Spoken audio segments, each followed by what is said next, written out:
pleine brume de l'histoire. J'ai toujours voulu faire un spectacle sur la philosophie de l'histoire, le déterminisme et le libre arbitre. À la place, nous allons vous raconter guerre et paix. Donc je ne pourrai pas vous raconter tout le roman, aussi bien vous résumer d'abord toute l'histoire en 2 minutes, pour ensuite vous raconter ce que nous avons choisi de vous raconter. Guerre et paix, en 2 minutes. Russie, 1805. L'histoire commence par une célébration, une fête, une réception chez Anna Pavlovna. Tout le monde parle de la guerre contre Napoléon. Pierre Bezukhov revient de France, où il a terminé ses études. J'ai encore échappé. Il admire Napoléon. Il retrouve son ami, le prince André Bolkonski.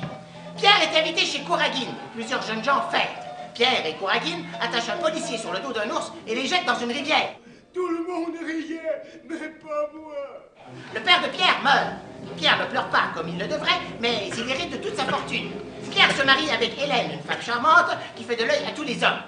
Le prince André Bolkonski part pour les batailles de Schöngraben et d'Austerlitz. Il est blessé. De la part de Napoléon. Un banquet a lieu. Une rumeur circule que Pierre est cocu. À la santé des jolies femmes. Un duel a lieu entre Pierre, qui ne sait pas se servir d'un pistolet, et Dolokhov, l'amant soupçonné de sa femme. Je pense sincèrement que cette affaire ne mérite pas que l'on verse du sang. Lise, la femme d'André, meurt en accouchant d'un garçon.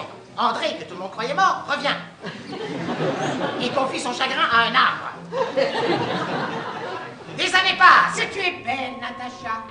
Tu es à présent une grande fille de 16 ans, c'est ton premier bal, et Boris... Mais non, maman, je n'épouserai pas Boris. Un bal a lieu. André et Natacha se rencontrent. André veut se marier avec Natacha. Cher André, quelque chose de très important se passe entre vous deux. Je le vois bien. Je veux l'épouser. Je suis trop vieux pour elle. Non! Ça se voit bien qu'elle t'aime. Le père d'André, qui trouve cette idée farfelue, impose un délai d'1 an. Natacha trouve cela insupportable. À l'opéra, elle est courtisée par Kouragine, qui lui propose de s'enfuir avec lui. Natacha est interceptée par Pierre, qui lui annonce que Kouragine est déjà marié. Natacha veut se suicider. Pierre l'en empêche. André repart pour la guerre. C'est la célèbre campagne de 1812. Pierre veut voir la guerre de près. Il se promène avec son cheval dans la bataille de Borodino. Dégage! Le général Kutuzov ordonne la retraite. Qu'on abandonne Moscou. Moscou brûle. Natacha aperçoit et reconnaît Pierre, déguisé en paysan, qui veut tuer Napoléon. Pierre lui avoue son amour. Je vous ai toujours aimé. Natacha s'occupe des blessés et soigne André qui meurt dans ses bras. Pierre est fait prisonnier. Il a un pistolet, lieutenant. Il rencontre un drôle de soldat du nom de Platon Karataïev. Napoléon ordonne qu'on quitte Moscou en flammes. Tout le monde gèle. Pierre est libéré, la Russie est sauvée, et retrouvailles entre Pierre et Natacha avec tout plein de projets révolutionnaires dans leur tête. Voilà.